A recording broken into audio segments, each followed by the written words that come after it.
નમસ્કાર મિત્રો, હું કનૈયાલાલ મીરાણી આપની પોતાની મનગમતી યુટ્યુબ ચેનલ શિક્ષણ સફરમાં આપનું સ્વાગત કરું છું।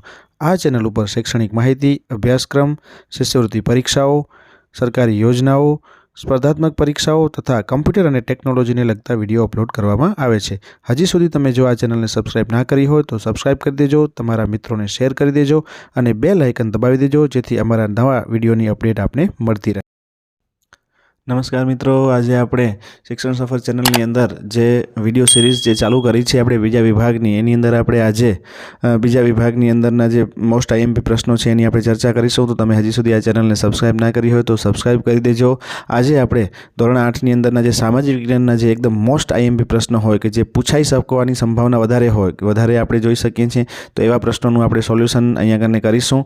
તો આ પ્રશ્નો તમને છે ને પરીક્ષાની અંદર દ્રષ્ટિએ ખૂબ જ અગત્યના છે। તો ચાલો આપણે જોઈએ। સૌથી પહેલો પ્રશ્ન જે છે એની આપણે વાત કરીએ કે 15મી સદીમાં સામાજિક જ્ઞાન વિષયની અંદર જે પહેલો પ્રશ્ન છે એની આપણે વાત કરીએ કે 15મી સદીમાં યુરોપમાં આવેલા સામાજિક અને ધાર્મિક પરિવર્તનોને,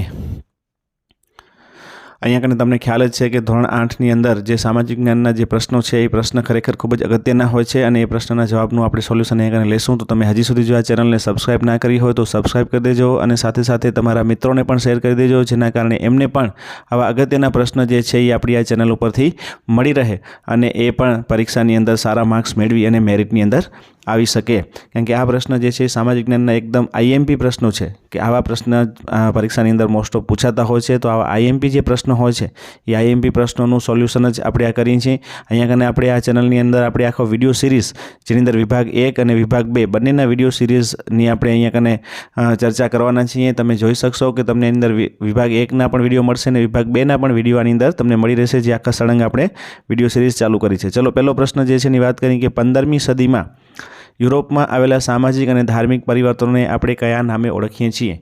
તો અહીંયા કને તમને આપેલું છે એ સાચો જવાબ આપશે નવજાગૃતિ। ચલો, બીજો, ઈસવીસન 1453માં કોન્સ્ટેન્ટિનોપલ કોણે જીતી લીધું હતું? અંગ્રેજોએ, ડચે, તુર્કોએ કે પોર્ટુગીઝોએ?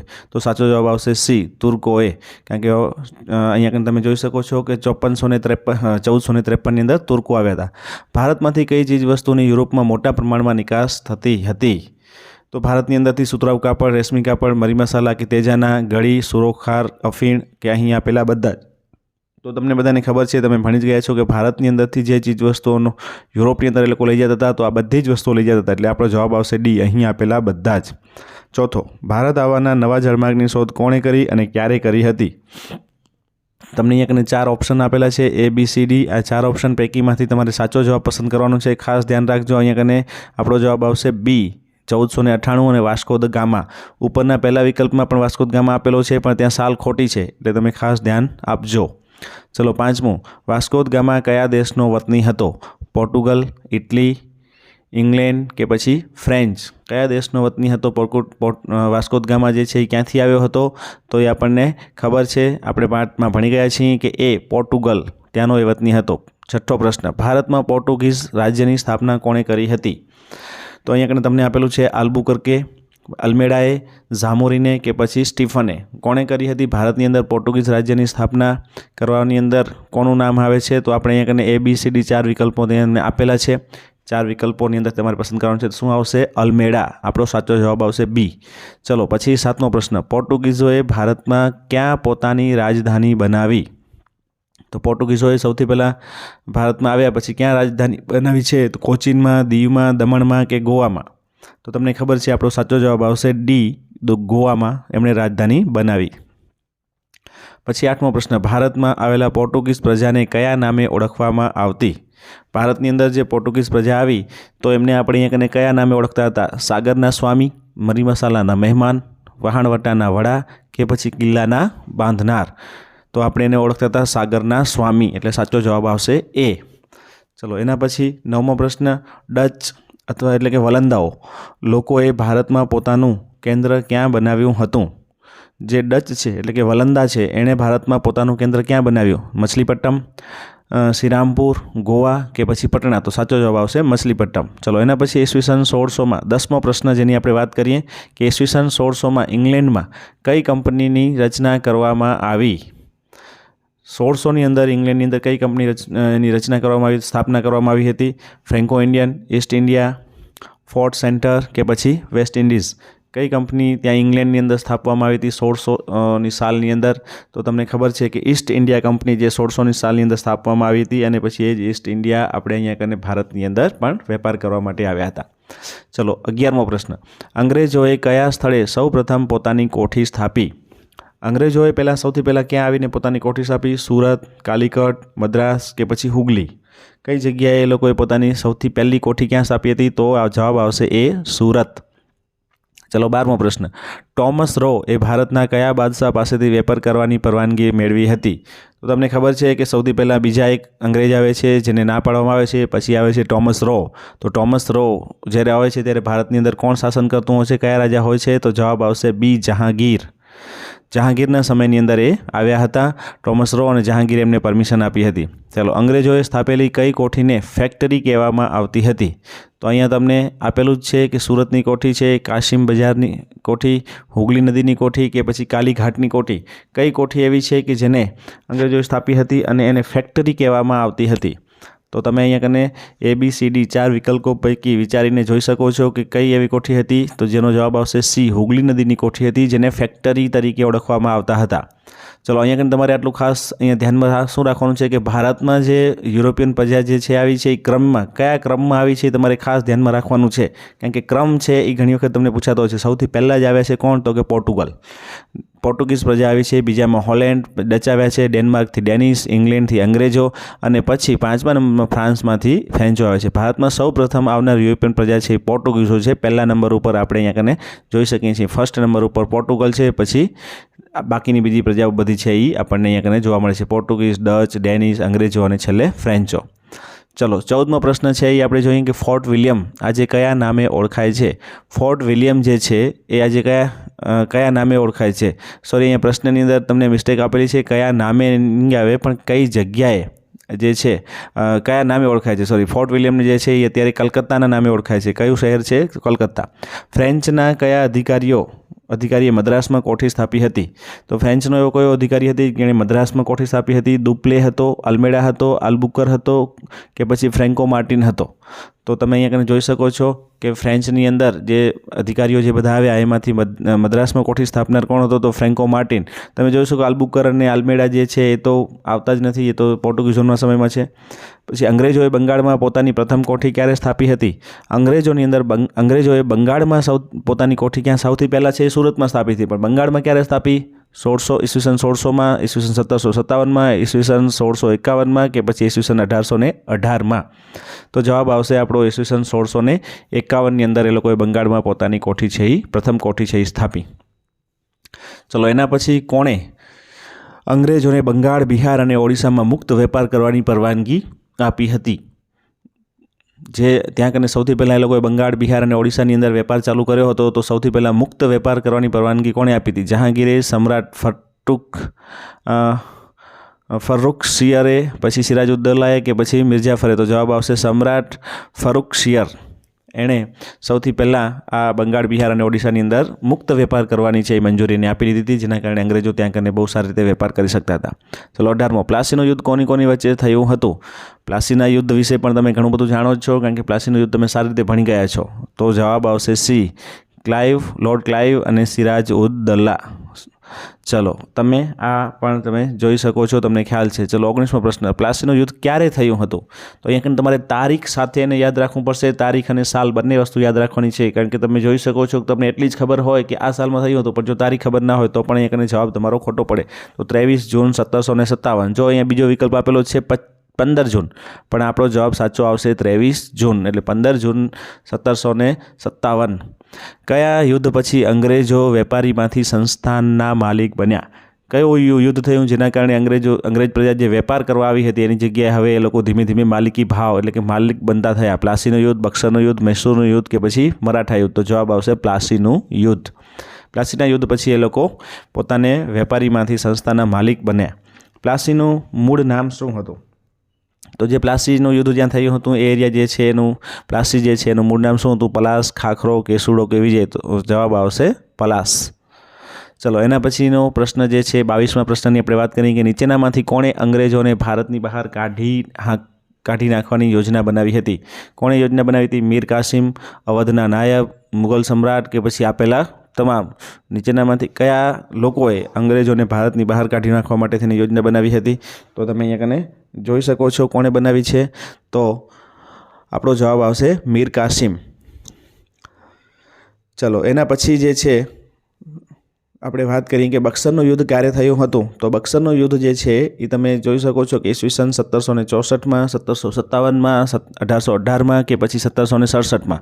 તો અહીંયા આગળ તમને જે બે વિકલ્પ આપેલો છે તો પ્લાસીના યુદ્ધની વાત આવી ગઈ. તો હવે બક્સરનું યુદ્ધ જે છે એ આવશે 1764માં, એટલે સાચો જવાબ આવશે એ. ચલો બક્સરનું યુદ્ધ કોની વચ્ચે થયું હતું? તો તમને ખબર છે આગળ જે છે આપણે જોઈ ગયા પ્લાસીના યુદ્ધ વિશેની. હવે અહીંયા કને બક્સરના યુદ્ધની વાત કરીએ કે સિરાજઉદ્દૌલા અથવા તો અને ક્લાઇડ વચ્ચે, મનરો અને ભારતની સંયુક્ત સેના વચ્ચે, અંગ્રેજો અને ફ્રેન્ચો વચ્ચે કે પછી અંગ્રેજો અને હૈદર અલી વચ્ચે, કોના વચ્ચે થયું હતું? તો જવાબ આવશે બી, મનરો અને ભારતની સંયુક્ત સેના વચ્ચે બક્સરનું યુદ્ધ થયું હતું. ચાલો તમને ખ્યાલ આવી ગયો છે. 25મો પ્રશ્ન, કયા યુદ્ધથી અંગ્રેજોને બંગાળ, બિહાર અને ઓડિશાની દીવાની સત્તા મળી ગઈ હતી? આગળ આવો જ પ્રશ્ન આવી ગયો જેની અંદર બંગાળ, બિહાર અને ઓડિશાની અંદર મુક્ત વેપારની છૂટ મળી ગઈ હતી. હવે આવે છે દીવાની સત્તા મળી છે. પ્લાસીનું યુદ્ધ, બક્સરનું યુદ્ધ, હલ્દીઘાટીનું યુદ્ધ કે પછી કુરુક્ષેત્રનું યુદ્ધ? તો જવાબ આવશે આપણો બક્સરનું યુદ્ધ. તો તમે અહીંયા કને ખાસ યાદ રાખતા રહેજો, નોટ અને પેન લઈ અને નોંધતા રહેજો, તો તમને એક્ઝેક્ટ આ વસ્તુ બધી જ સમજાઈ જશે અને યાદ રહી જશે. મૈસૂર કોના નેતૃત્વમાં સૌથી શક્તિશાળી રાજ્ય બન્યું હતું? મૈસૂર જે છે એ રાજ્ય કોના નેતૃત્વની અંદર શક્તિશાળી બન્યું હતું? ટીપુ સુલતાન, હૈદર અલી, સિરાજઉદ્દૌલા કે પછી મીર કાસિમ? તો અહીંયા કને તમને 4 ઓપ્શન આપેલા છે. તમને ખ્યાલ છે કે મૈસૂર જે છે એ હૈદર અલીના વખતથી, હૈદર અલીનો જે સમય હતો જ્યારે એનું રાજ્ય હતું ત્યારે એ શક્તિશાળી રાજ્ય બન્યું હતું, ત્યારે એ શક્તિશાળી રાજ્ય તરીકે ઓળખાતું હતું. કુલ કેટલા મૈસૂર વિગ્રહો થયા હતા? મૈસૂરની અંદર પણ વિગ્રહો થયા, એટલે કયા વિગ્રહો થયા અને કેટલા થયા? તો ટોટલ 4 વિગ્રહો થયા છે મૈસૂરની અંદર. આ પણ તમારે યાદ રાખવાનું છે, જેના કારણે તમને પરીક્ષાની અંદર કોઈ પણ પ્રકારનો પ્રશ્ન પૂછાય તો તમે સરળતાથી તમે જવાબ દઈ શકો. કયા મૈસૂર વિગ્રહમાં ટીપુ સુલતાન વીર ગતિ પામ્યો હતો? કયો મૈસૂર વિગ્રહ હતો કે જેની અંદર ટીપુ સુલતાનનું મૃત્યુ થયું હતું, વીર ગતિ પામ્યો હતો? એ પ્રથમ હતું, દ્વિતીય હતું, ચતુર્થ હતું કે પછી તૃતીય હતું? એટલે કે પહેલું, બીજું, ત્રીજું અને ચોથું. 4 તમને મૈસૂર વિગ્રહ આપેલા છે, તો એ ચતુર્થ એટલે કે ચોથા મૈસૂર વિગ્રહની અંદર ટીપુ સુલતાન છે એ વીરગતિ પામ્યો હતો. ચલો 29મું, મરાઠા યુદ્ધ કોની વચ્ચે થયું હતું? મરાઠા યુદ્ધ જે છે એ કોના વચ્ચે થયું હતું? તો અંગ્રેજો અને મરાઠા વચ્ચે, ટીપુ સુલતાન અને મરાઠા વચ્ચે, અંગ્રેજો અને હૈદર અલી વચ્ચે કે એક પણ નહીં? તો જવાબ આવશે અંગ્રેજો અને મરાઠા વચ્ચે મરાઠા યુદ્ધ થયું હતું. ચલો ઈસવીસન 1761માં પાણીપતના ત્રીજા યુદ્ધમાં કોની હાર થઈ હતી? 1761ની અંદર જે પાણીપતનું ત્રીજું યુદ્ધ થયું એની અંદર કોની હાર થઈ? તો મરાઠા, ટીપુ સુલતાન, અંગ્રેજો કે પછી સિરાજઉદ્દૌલા? એ આપણે અહીંયા કને જોઈએ. આપણે આગળ પાણીપતનું પહેલું યુદ્ધ જે છે એ જોઈ ગયા. ચલો આની અંદર કોની હાર થઈ? તો ટીપુ સુલતાનની હાર થઈ હતી. ચલો એના પછીનો પ્રશ્ન જે છે, પેશવાઓનું મુખ્ય મથક ક્યાં આવેલું હતું? પેશવાઓ જે છે એની મુખ્ય મથક ક્યાં હતું? તો પુણે, કાનપુર, ઓડિશા કે પછી દિલ્હી? કઈ જગ્યાએ આવેલું છે પેશવાઓનું? તો તમને ખ્યાલ આવી જાય કે પેશવાઓ જે છે એ મહારાષ્ટ્રની અંદર મોટાભાગે હતા, તો એનો જવાબ આવશે એ પુણે. કયા ધારા દ્વારા ભારતમાં ગવર્નર જનરલની નિમણૂક કરવામાં આવી? તો એમાં એ છે નિયામક ધારો, બી વહીવટ ધારો, સી સંધિ ધારો કે પછી કાયમી જમાબંધી ધારો? કયા ધારાની અંદર ગવર્નર જનરલની નિમણૂક કરવામાં આવી હતી? તો તમે અહીંયા કને જોઈ શકો છો નિયામક ધારો જે છે એની અંદરથી આ નિમણૂક કરવામાં આવી હતી.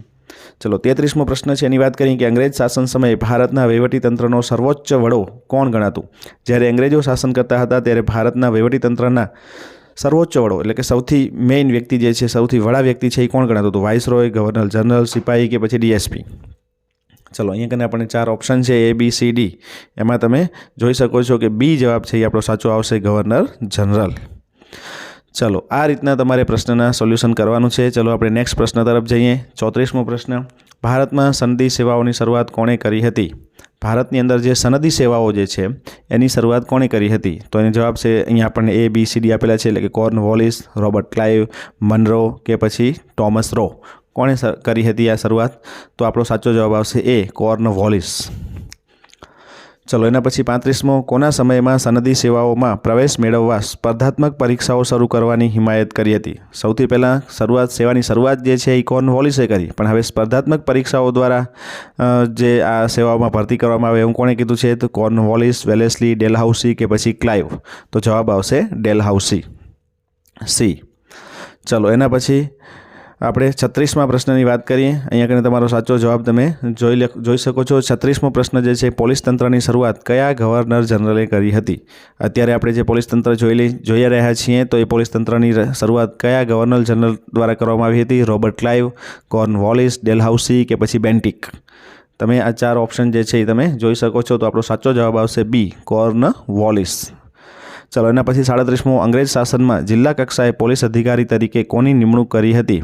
અંગ્રેજ શાસન જે હતું ત્યારે જિલ્લા કક્ષાએ પોલીસ અધિકારી તરીકે કોની નિમણૂક કરી હતી? પોલીસ સબ ઇન્સ્પેક્ટર, જિલ્લા પોલીસ અધિક્ષક, ફોજદાર કે સિપાહી? તો આપણો સાચો જવાબ જે છે અહીંયા કને A, B, C, D પૈકી તમે જોઈ શકો છો બી જે છે એ આપણો સાચો જવાબ આવશે, જિલ્લા પોલીસ અધિક્ષક DSP, જે જિલ્લા કક્ષાએ કામગીરી સંભાળતા. ચલો, એના પછી 38મો પ્રશ્ન, ભારતમાં ન્યાયતંત્રની શરૂઆત કોણે કરી હતી? ન્યાયતંત્ર જે છે એ આપણે અત્યારે જોઈ રહ્યા છીએ, જે કોર્ટ છે, અદાલતો છે, એની શરૂઆત કોણે કરી હતી? તો Warren Hastings, Cornwallis, Robert Clive કે પછી વિલિયમ બેન્ટિક? તો જવાબ આવશે વોરન હેસ્ટિંગ. ચલો, એના પછી જે છે 39મા પ્રશ્નની આપણે વાત કરીએ કે ઈસવીસન 1773માં 73ના જે નિયામક ધારો જે તે નિયામક ધારા અન્વયે ભારતમાં શેની શરૂઆત થઈ હતી? આપણે નિયામક ધારા વિશે આગળ જોઈ ગયા કે ગવર્નર જનરલની નિમણૂક કરવામાં આવી હતી, પણ હવે અહીંયા 1773માં શું થયું હતું? પ્રાંતીય અદાલત બની, સર્વોચ્ચ અદાલત, મુંબઈ હાઈકોર્ટ કે પછી અંગ્રેજી કાયદાઓ બન્યા? શું બનાવવામાં આવ્યું હતું? શેની શરૂઆત થઈ હતી?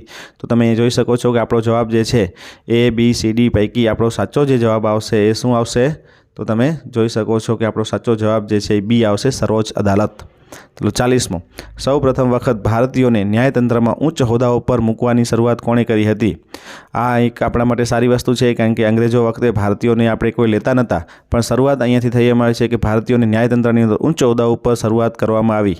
તો એ વિલિયમ બેન્ટિકે શરૂઆત કરી હતી. વિલિયમ બેન્ટિકે આ વસ્તુની હિમાયત કરી અને ભારતીયોને પણ ન્યાયતંત્રની અંદર ઉચ્ચ હોદ્દાઓ આપવામાં આવ્યા હતા. નહીંતર અંગ્રેજો જે છે એ ભારતીયોને ખાસ કાંઈ ઊંચા હોદ્દા આપતા ન હતા. ચલો, 41મો, ભારતમાં આધુનિક કાયદાની શરૂઆત ક્યારે કરવામાં આવી હતી? ભારતની અંદર જે આધુનિક કાયદાઓ એટલે કે અત્યારે વર્તમાન કાયદાઓ જે છે, આધુનિક કાયદાઓની શરૂઆત છે એ 1833થી શરૂઆત કરવામાં આવી હતી. ચલો, એના પછી 42મો પ્રશ્ન કે ભારતની પ્રજા માટે વિદેશી શાસન અને વિદેશી કાયદો એ બંને અસ્વીકાર્ય છે, આ વિધાન કોણે કહ્યું હતું? ભારતની પ્રજા જે છે એના માટે વિદેશમાંથી એટલે કે જે અંગ્રેજો શાસન કરતા હતા કોણે કહ્યું હતું એવું? તો કે મહાત્મા ગાંધીએ કહ્યું હતું. વિદેશી કાયદો અને વિદેશી શાસન બંનેનો વિરોધ કર્યો હતો, એના માટે આ વાક્ય કહ્યું હતું મહાત્મા ગાંધીએ. ચાલો, એના પછી 43મો પ્રશ્ન છે, આપણે જોઈએ કે ભારતમાં આવેલ યુરોપિયન પ્રજાઓ માટે નીચેનામાંથી કયો ક્રમ યોગ્ય છે? આપણે આગળ જ તમને વાત કરી દીધી કે ક્રમમાં ખાસ તમારે ધ્યાનમાં રાખવાનું, કયો ક્રમ યોગ્ય છે એ તમારે જોવાનું છે. તો તમને બધાને ખ્યાલ હશે કે સૌથી પહેલું કોણ આવ્યું હતું? તો પોર્ટુગીઝ આવ્યા હતા. એટલે કે અહીંયા તમે જોઈ શકો છો A, B, C, D પૈકી સૌથી પહેલો વિકલ્પ જે છે જેમાં પોર્ટુગીઝ પહેલું આપેલું છે, તો એ આવશે આપણો સાચો જવાબ પોર્ટુગીઝ, ડચ, અંગ્રેજ અને ફ્રેન્ચ. આપણો જવાબ આવશે A. આ ક્રમ તમારે ખાસ યાદ રાખવાનો છે. ચાલો, એના પછી આપણે વાત કરીએ આપણા નેક્સ્ટ પ્રશ્નની કે જે 44મો પ્રશ્ન છે એની આપણે અહીંયા કને વાત કરીએ છીએ. તો બક્સરના યુદ્ધથી અંગ્રેજોને ભારતના કયા પ્રદેશોના દીવાની એટલે કે મહેસૂલી અધિકારો પ્રાપ્ત થયા હતા?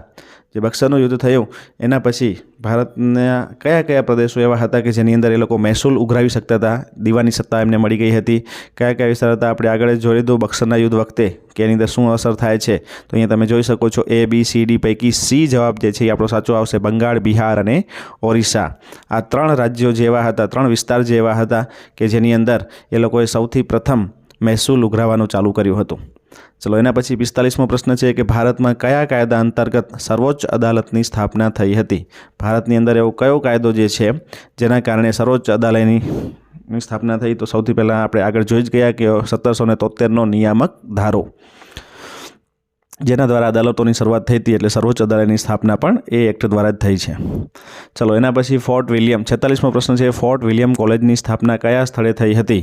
તો આપણે આગળ વાત કરી લીધી કે ફોર્ટ વિલિયમ એ અત્યારે કયા સ્થળને તરીકે ઓળખાય છે, તો એની આપણને ખ્યાલ જ છે. અહીંયા આપણે તમે જોઈ શકો છો A, Mumbai, B, Madras, C, Delhi કે પછી કલકત્તા? તો જવાબ આવશે આપણો સાચો D, કલકત્તા, કારણ કે કલકત્તાની અંદર આ કોલેજ આવેલી છે. ચલો, 47મો, પ્લાસીના યુદ્ધ પછી મીર જાફરને હટાવીને અંગ્રેજોએ કોને નવાબ બનાવ્યો હતો? તો પ્લાસીનું યુદ્ધ થયું એની અંદર મિર્જાફરને હટાવી દીધો અને પછી અંગ્રેજોએ કોને નવાબ બનાવ્યો? તો મીર કાસિમ, સિરાજઉદ્દૌલા, માણેકચંદ કે અમીચંદ? તો સાચો જવાબ આવશે મીર કાસિમ. ચલો, એના પછીનો નેક્સ્ટ પ્રશ્ન છે 48મો કે 1772માં બંગાળમાં ફાર્મર માટે જમીન મહેસૂલ વ્યવસ્થા દાખલ કરી તેને કયા નામે ઓળખવામાં આવે છે? જે ફાર્મર એટલે કે જે ખેડૂતો છે એ ખેડૂતો માટે જમીન મહેસૂલ વ્યવસ્થા પહેલાં હતી. જમીન મહેસૂલ એને દાખલ કરવામાં આવી અને પછી એને કયા નામે ઓળખવામાં આવી? કાયમી જમાબંધી, ફાર્મિંગ વ્યવસ્થા, રૈયતવારી પદ્ધતિ કે પછી ઇજારાશાહી? તો જવાબ આવશે ફાર્મિંગ વ્યવસ્થા.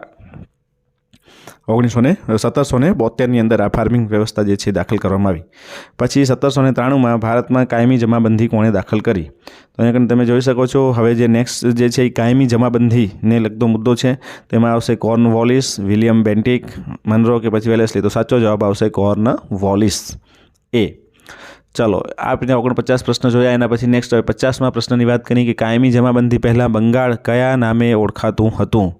કાયમી જમાબંધી લાગુ પડી એના પહેલાં બંગાળ જે છે કયા નામે ઓળખાતું હતું? તો એ અન્નના ભંડાર તરીકે ઓળખાતું હતું. ત્યાં કને અન્ન છે એ ઘણું બધું હતું, ખૂટે એવું નહોતું, એટલા માટે ત્યાં અંગ્રેજોએ પણ સૌથી પહેલાં નજર માંડી હતી. રૈયતવારી પદ્ધતિ ક્યાં અને ક્યારે લાગુ કરવામાં આવી હતી? જે રૈયતવારી પદ્ધતિ છે ક્યાં લાગુ કરવામાં આવી? તો ઈસવીસન 1820ની અંદર મુંબઈ અને મદ્રાસની અંદર આ લાગુ કરવામાં આવી હતી, રૈયતવારી પદ્ધતિ. ચલો, તમે જોઈ શકો છો 51 પ્રશ્નનો આપણે સરળતાથી સોલ્યુશન બિલકુલ સમજપૂર્વક મેળવી લીધું છે. તો તમે હજી સુધી આ ચેનલને જો સબસ્ક્રાઇબ ના કરી હોય તો સબસ્ક્રાઇબ કરી દેજો અને સાથે સાથે તમારા મિત્રોને પણ શેર કરી દેજો. ચલો, એના પછી 52મો પ્રશ્ન, હોલ્ટ મેકેન્ઝીએ કઈ પદ્ધતિ દાખલ કરી હતી? હોલ્ટ મેકેન્ઝી જે આવ્યો એણે આપણે કઈ દાખલ કરી? મહાલવારી, રૈયતવારી, કાયમી જમાબંધી કે પછી ખામ? તો એણે દાખલ કરી છે મહાલવારી પદ્ધતિ છે દાખલ કરી. ચલો, એના પછી નેક્સ્ટ, બ્રિટિશ મહેસૂલી રેકર્ડમાં ગ્રામ અથવા ગ્રામના સમૂહ માટે કયો શબ્દ વપરાતો હતો? બ્રિટિશનું જે મહેસૂલી રેકર્ડ હતું એને શું વપરાતું હતું? તો મહાલ, રૈયત, ફાર્મિંગ કે પછી નીજ? કયો શબ્દ વપરાતો હતો? તો જવાબ આવશે મહાલ, કારણ કે ગ્રામ અને ગ્રામનો સમૂહ જે હોય એનાથી મહાલ બને. ચલો, એના પછી 54, કઈ પદ્ધતિમાં ગામનું સર્વેક્ષણ કરી ખેતર અથવા ખેતરોના ઉત્પાદનની આવક ધ્યાનમાં લઈ અને મહેસૂલ નક્કી થયું? કઈ જગ્યાએ એવું કરવામાં આવ્યું છે આપણે અહીંયા કને જોઈએ કે કાયમી જમાબંધી દ્વારા, મહાલવારી દ્વારા, રૈયતવારી દ્વારા કે સહાયકારી પદ્ધતિ દ્વારા? કઈ પદ્ધતિમાં ગામનું સર્વેક્ષણ કરવામાં આવતું અને એના આધારે ખેતર અથવા તો ખેતરોના ઉત્પાદનની આવકને ધ્યાનમાં લઈ અને પછી એનો મહેસૂલ ઉઘરાવવામાં આવતો હતો? તો આ કઈ પદ્ધતિ હતી? તો આપણે ABCD પૈકી આપણે જોઈ શકીએ છીએ કે આ પદ્ધતિ જે છે એ આપણી દરેક પદ્ધતિ આપણે ઉપર આવી ગઈ છે. તો આ પદ્ધતિ કઈ હતી? બી, મહાલવારી પદ્ધતિ. મહાલવારી પદ્ધતિ દાખલ કોણે કરી હતી? આપણે આગળ ભણી જ ગયા છીએ. તો આ જવાબ જે છે તમારે કોમેન્ટ સેક્શનમાં જઈને કોમેન્ટ કરવાનો છે. ઈસ્ટ ઇન્ડિયા કંપની ભારતના ખેડૂતો પાસે કયો પાક તૈયાર કરવાનો આગ્રહ રાખતા હતા? ઈસ્ટ ઇન્ડિયા કંપનીના જે માણસો જે હતા એ અંગ્રેજો હતા એ ભારત પાસે કયો પાક તૈયાર કરવા માંગતા હતા? ઘડીનો, કપાસનો, કાચું રેશમ કે પછી આપેલા બધા જ? કારણ કે એમને ત્યાં કને સૌથી વધારે શેની જરૂરિયાત હતી? તો આપણે અહીંયા કને જોઈ શકીએ છીએ કે એમને સૌથી વધારે જે છે એ કયા વસ્તુની જરૂરિયાત રહેતી હતી જેના કારણે એ લોકો ખેડૂત પાસે થઈ અને એવો પાક તૈયાર કરવાનો આગ્રહ રાખતા હતા? તો આ બધા જ એમને જરૂરિયાત હતી, એટલા માટે ડી સાચો ઓપ્શન આવશે આપણો. ચલો, પછી 56મું, 18મી સદી દરમિયાન ઇંગ્લેન્ડમાં કાચું રેશમ ક્યાંથી આવતું હતું? 18મી સદી દરમિયાન એ લોકો કાચું રેશમ ક્યાંથી મંગાવતા હતા જ્યારે ભારતમાંથી નહોતું જતું ત્યારે? એના પહેલાં તો કે સ્પેન, શ્રીલંકા, ઇટાલી કે પછી A અને C બંને? કઈ જગ્યાએથી આવતું હતું પહેલાં? તો પહેલાં A અને C બંનેમાંથી, એટલે કે સ્પેનમાંથી અને ઇટાલી બંને જગ્યાએથી ત્યાં કને એમને જતું હતું. તો આપણો સાચો જવાબ જે છે એ આવશે ડી, A અને C, સ્પેન અને ઇટાલી. ચલો, તો આ રીતના આપણે અહીંયા કને પ્રશ્નનું સોલ્યુશન જોતા જઈએ છીએ. એના પછી નેક્સ્ટ પ્રશ્ન જે છે, ગળીનો ઉપયોગ શું હતો? અંગ્રેજો આપણે અહીંયાથી ગળી છે એ ત્યાં લઈ જતા હતા, તો એનો ગળીનો ઉપયોગ શું કરતા હતા એ લોકો? ખોરાક તરીકે, પછી ઈંધણ તરીકે, રંગકામ તરીકે કે પછી કપડાં બનાવવાની અંદર? તો રંગકામની અંદર ગળીનો ઉપયોગ થતો હતો. ચલો, એના પછી નેક્સ્ટ પ્રશ્ન જે છે એની આપણે વાત કરીએ. 58મો પ્રશ્ન કે નીજ અને રૈયત એ શેના ઉત્પાદનની પ્રથા હતી? નીજ અને રૈયત જે છે એ એક સ્પેશિયલ ઉત્પાદન સાથે સંકળાયેલી પદ્ધતિ હતી, પ્રથા હતી, જે કપાસ, કાચું રેશમ, મરી કે પછી ગળી? કઈ વસ્તુ સાથે સંકળાયેલી છે? તો એ ગળી સાથે સંકળાયેલી છે, નીજ અને રૈયતી. ચલો, એના પછી 59મો કે ગળીની કઈ પ્રથામાં ઉત્પાદકો પોતાના જ હળ, બળદ તથા ઓજારોનો ઉપયોગ કરીને ખેતી કરતા? ગળીની એવી કઈ પ્રથા હતી કે જેની અંદર હળ, બળદ ને ઓજારો પોતાના જ વપરાવવામાં આવતા હતા? તો એ છે રૈયત, મહાલ, નીજ કે પછી સહાયક? કઈ હતી? તો કે નીજ પદ્ધતિ. નીજ એટલે બધું પોતાનું, તો પોતાનું જ હોય એટલે એ નીજ પદ્ધતિ દાખલ કરેલી હતી. એટલે નીજ પદ્ધતિની અંદર આ રીતનો ઉપયોગ થતો હતો. ગળીનું મોટાભાગનું ઉત્પાદન કઈ પ્રથાથી થતું હતું? ગળીનું જે ઉત્પાદન જે છે એ કઈ પદ્ધતિથી થતું હતું? રૈયત, માવતી, નીજ કે પછી મહાલ? તો જવાબ આવશે રૈયતી. ચલો અહીંયા તમને એક ખાસ વસ્તુ તમને આપી દીધેલ છે કે તમારે શું યાદ રાખવાનું છે, તો તમે અહીંયા ખાસ જોજો કે સંપૂર્ણ ભારતનો જે મહત્ત્વનો વેપારીની અંદર જે રોકડીયો પાક જે છે એ ગળી છે. એ તમારે ખાસ યાદ રાખવાનું કે પૂર્વ ભારત જે છે એ પૂર્વ ભારતનો રોકડીયો પાક જે છે ને એ ગળી છે, જ્યારે પશ્ચિમ ભારતનો મહત્ત્વનો વેપારી જે પાક છે એટલે કે રોકડીયો પાક જે છે એ કપાસ છે. આ ખાસ યાદ રાખજો, પૂર્વ ભારતનો ગળી અને પશ્ચિમ ભારતનો કપાસ. એના પછી તમારે બીજું શું યાદ રાખવાનું છે, તમારે કઈ જગ્યાએ કઈ જાતિના લોકો જે છે એ રહે છે એ તમે ખાસ આ કોષ્ટક આખું વાંચી લેજો એટલે તમને એક્ઝેક્ટ ખ્યાલ આવી જશે કે શું છે ત્યાં. ચલો 61મો પ્રશ્ન છે, ભારત દેશના આદિવાસી સમૂહો કેટલા પ્રકારની ખેતી કરે છે? ભારત દેશના જે આદિવાસી સમૂહો છે એ કેટલા પ્રકારની ખેતી કરે છે? 3, 2, 4 કે પછી 8? તો જવાબ આવશે 2. ચલો એના પછી 62, કોંડા ડોરા કઈ જનજાતિ સમુદાયના નેતા હતા? કોંડા ડોરા તો કયા હતા? તો મુંડા હતા, ખોડ હતા, કોયા હતા કે પછી સંથાલ હતા? તો જવાબ આવશે કોયા, જે આદિવાસી જનજાતિની સમુદાયની એક જાતિ છે. ચલો પછી આદિવાસીઓના જંગલ પરના પરંપરાગત હકો માટે આંધ્રપ્રદેશમાં પૂર્વ ગોદાવરી વિસ્તારમાં કયો બળવો થયો હતો? આદિવાસીઓનું જે જંગલ, જે એમનું પરંપરાગત જંગલ હતું અને એના ઉપર એના હકો હતા, એના માટે પૂર્વ ગોદાવરી નદીનો જે વિસ્તાર છે એના ઉપર એ બળવો થયો હતો. તો કઈ જગ્યાએ? તો અહીંયા આવશે કોયા બળવો એને કહેવાય છે. કયા વિસ્તારની અંદર? તો કોયા બળવો જે છે. આ વસ્તુ ખાસ અહીંયા તમને યાદ રાખવાનું છે. આદિવાસી બળવાઓ કેટલા હતા? તો ટોટલ જે છે 4 બળવા હતા. સૌથી પહેલાં 1831-32માં કોલ આદિવાસીનો બળવો થયો, પછી 55ની અંદર સંથાલ બળવો, 1910ની અંદર છત્તીસગઢના બસીરમાં બળવો થયો અને છેલ્લે 1940ની અંદર મહારાષ્ટ્રમાં વારલી લોકોનો બળવો થયો. તો 4 વસ્તુ જે છે યાદ રાખવાની. કોલ અહીંયા પહેલો જ જે છે કોલ અથવા તો કોય, એ બંને તમે એનું નામ આપી શકો છો, જે 31 અને 32માં થયો હતો. ચલો એના પછી 64મો પ્રશ્ન છે, અલ ગુલાન ચળવળનું નેતૃત્વ કોણે લીધું હતું? અલ ગુલાન જે છે ચળવળ ચલાવવામાં આવી હતી, જેનું નેતૃત્વ કોણે લીધું હતું? તો બિરસા મુંડા, કોંડા ડોરા, સુગના મુંડા કે પછી જગતરામ દવે? કોણે લીધું હતું? તો ABCD પૈકી આપણે અહીંયા કને જવાબ જોઈ શકીએ છીએ કે ઉલ ગુલાન જે ચળવળ હતી એ ખરેખર બહુ જ જોરદાર ચળવળ હતી. તો એની અંદર આપણો જે સાચો જવાબ છે ABCD, આ સાચો જવાબ જે છે એ સાચા જવાબની આપણે વાત કરીએ તો બિરસા મુંડા આ ચળવળનું નેતૃત્વ લીધું હતું. ચલો બિરસા મુંડાએ જન આંદોલનમાં જનજાતિને શું હાકલ કરી હતી? તો બિરસા મુંડાએ આ જ્યારે જન આંદોલન હતું ત્યારે જનજાતિને શું કીધું?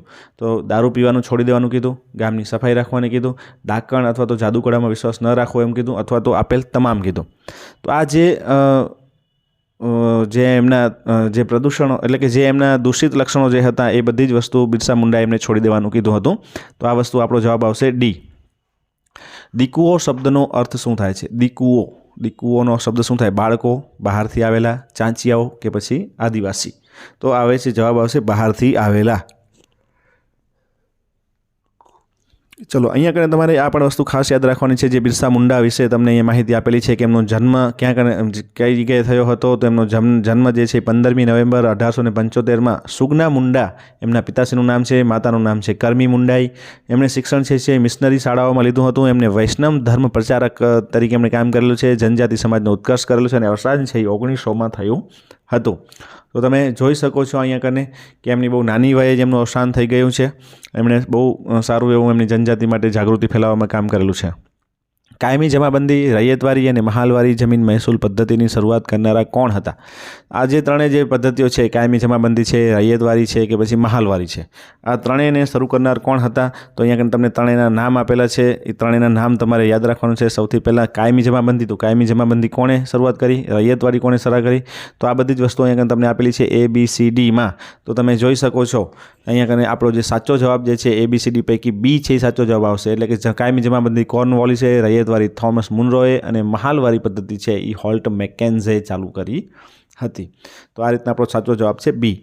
ચલો પછી 68, નીચેના આદિવાસી વિદ્રોહને કાલાનુક્રમ અનુસાર ગોઠવો. તમારે જે આદિવાસી આપણે જે વિદ્રોહ જોઈ લીધા 4, તો એની અંદર સૌથી પહેલો જે વિદ્રોહ કયો આવશે? તો તમને ખ્યાલ જ છે કે કૌલ છે એ સૌથી પહેલો આવે છે. એટલે કે C નંબરનો ઓપ્શન છે પહેલો આવશે. એટલે કે કૌલ, સંથાલ, બસીર અને વારલી. તો આ રીતના આ આપણો ક્રમ ગોઠવવાનો હતો, જે આપણે ગોઠવ્યો. સાચો જવાબ આવશે C. તમારે આને ક્રમસર યાદ રાખવાના છે, કૌલ, સંથાલ, બસીર અને વારલી. ચલો પછી ઉલ ગુલાનનો અર્થ શું થાય? આપણે આગળ વાત કરી કે ઉલ ગુલાન ચળવળ જે છે એ કરવામાં આવી અને જેનું નેતૃત્વ છે એ બિરસા મુંડાએ લીધું હતું. પણ એના ઉલ ગુલાનનો અર્થ શું છે? તો ઉલ ગુલાનનો અર્થ છે મહાન વિદ્રોહ.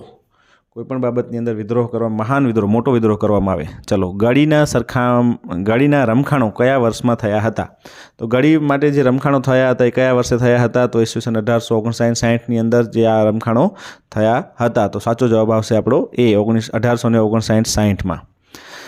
ચલો, એના પછી જે છે આપણે 71મા પ્રશ્નની વાત કરીએ કે 71મો જે પ્રશ્ન છે, આદિવાસીઓમાં થતી સ્થળાંતરિત ખેતી કયા નામે ઓળખાતી હતી? આદિવાસીઓની અંદર જે સ્થળાંતરિત ખેતી થતી હતી કયા નામે? તો એ સ્થાયી ખેતી, પછી ઝૂમ ખેતી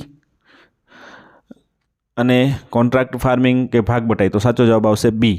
ચલો, આદિવાસીઓ કોના નેતૃત્વમાં મુંડા રાજ સ્થાપિત કરવા ઈચ્છતા હતા? કોનું નેતૃત્વ હતું કે જેની અંદર એ લોકો મુંડા રાજ સ્થાપિત કરવા માંગતા હતા? તો એનો જવાબ આવશે બિરસા મુંડા.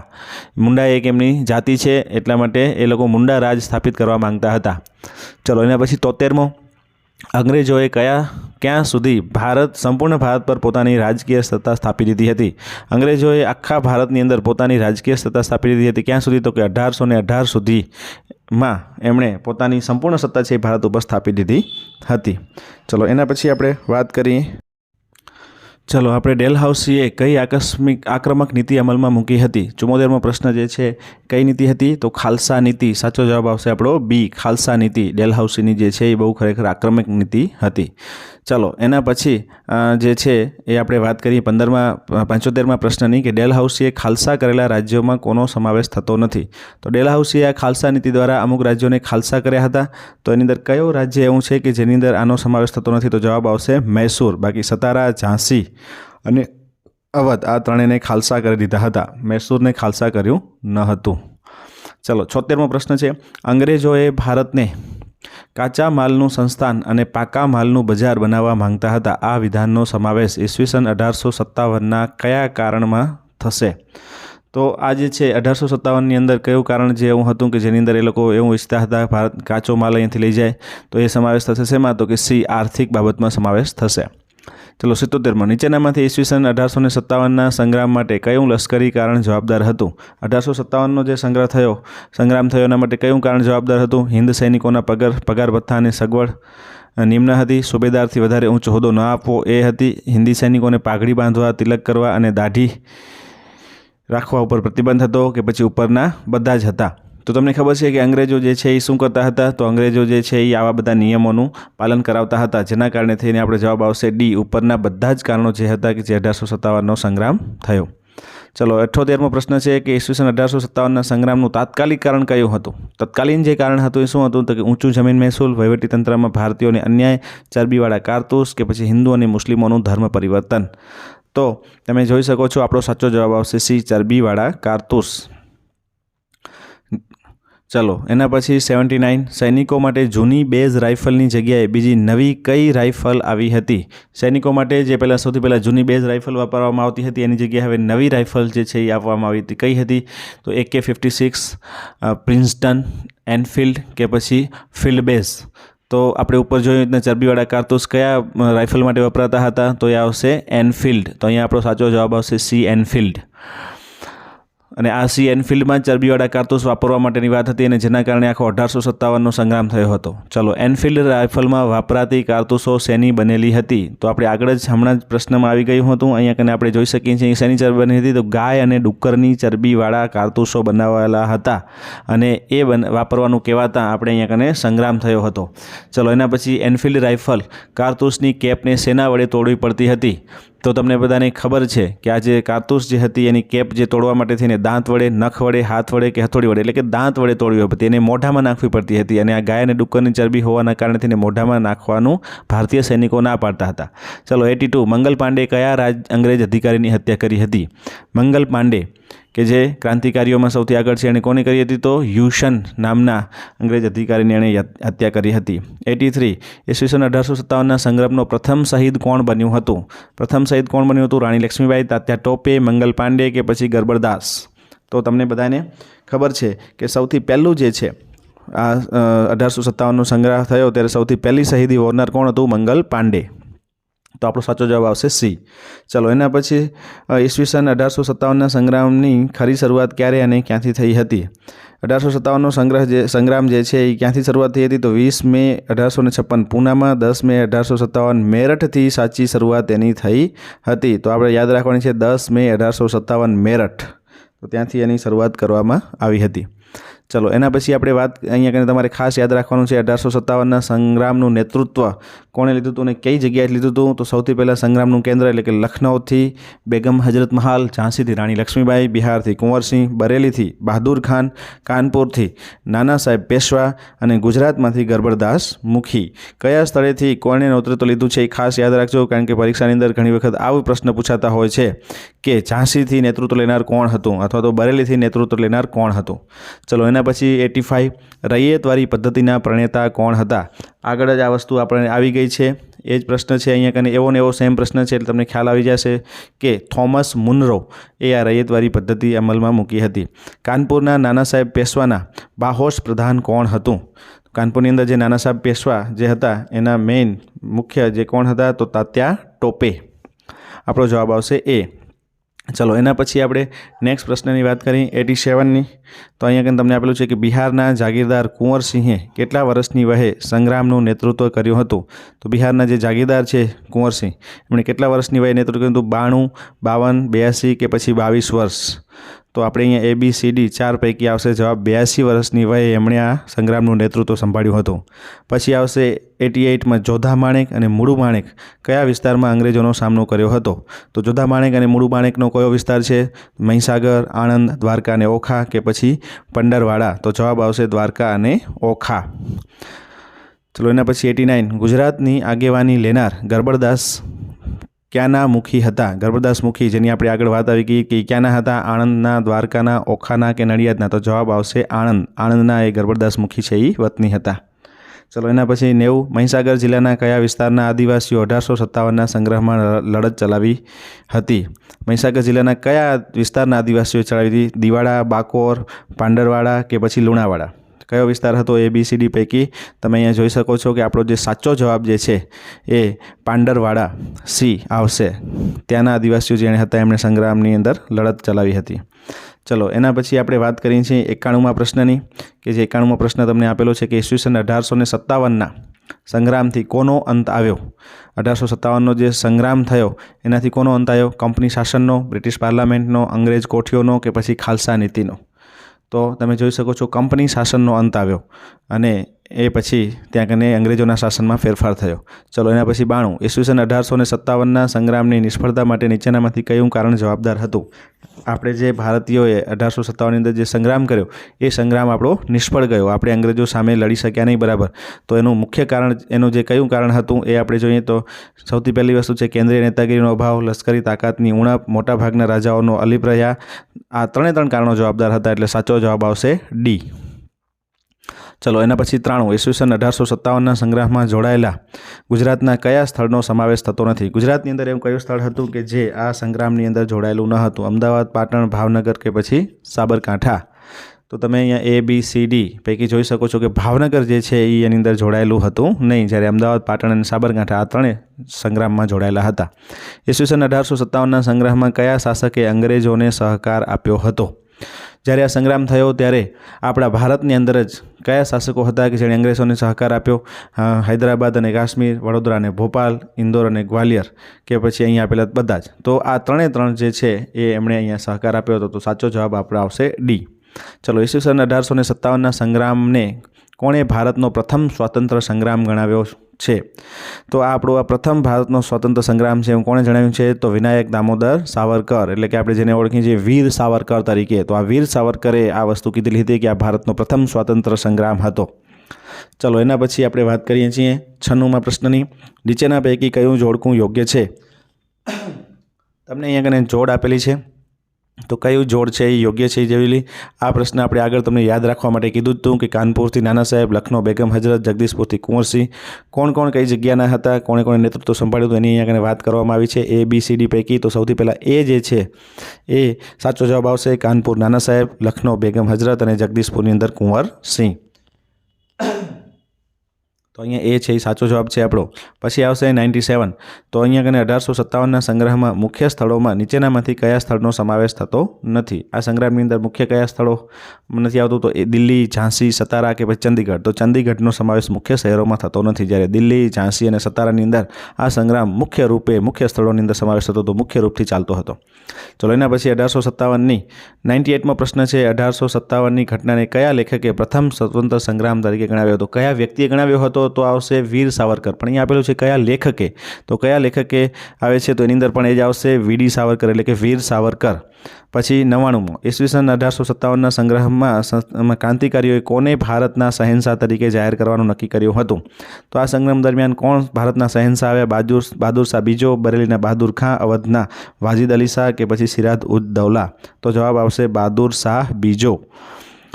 ચલો એના પછી 100મો પ્રશ્ન જે છે એની આપણે વાત કરીએ. તો ઈસવીસન 1857ના સંગ્રામમાં અંગ્રેજોનો વિજય થયો, કારણ કે શું કામ અંગ્રેજોનો વિજય થયો? કારણ કે શક્તિશાળી અને આધુનિક સેના એની પાસે હતી, એટલા માટે. તાર, ટપાલ અને રેલવેની આધુનિક સુવિધા હતી, એટલા માટે. ભારતમાં કેન્દ્રીય નેતાગીરીનો અભાવ હતો, એટલા માટે. કે પછી ઉપરોક્ત તમામ. તો આગળ આપણે એના નિષ્ફળતાના કારણો જોઈ ગયા છે, અને હવે આપણે અહીંયા અંગ્રેજોનો વિજય થયોનું કારણ શું હતું? તો કે અંગ્રેજો પાસે આ બધી સુવિધાઓ હતી, જેના કારણે થઈ અને એનો વિજય થયો. તો આપણો જવાબ આવશે ડી, ઉપરોક્ત તમામ બાબતોનો સમાવેશ છે એ આપણે અહીંયા થાય છે. ચલો અહીંયા કને આપણે આ 100 પ્રશ્ન જે છે એની આપણે અહીંયા કને આ આખું જે છે એ જોઈ લીધું છે. તો આ 100 પ્રશ્નના સોલ્યુશન તમે એકદમ સરળતાથી સમજી શક્યા હશો. આની અંદર કોઈ પ્રશ્નનો જવાબ તમને ના સમજાયો હોય તો તમે કોમેન્ટ સેક્શનમાં જઈ અને એ પ્રશ્નના નંબર સાથે જણાવજો. ચલો આપણે અહીંયા કને આપણું સોલ્યુશન પૂર્ણ કરીએ છીએ. 101થી આગળ જઈશું. ત્યાં સુધી તમે બધા મસ્ત રહો, તંદુરસ્ત.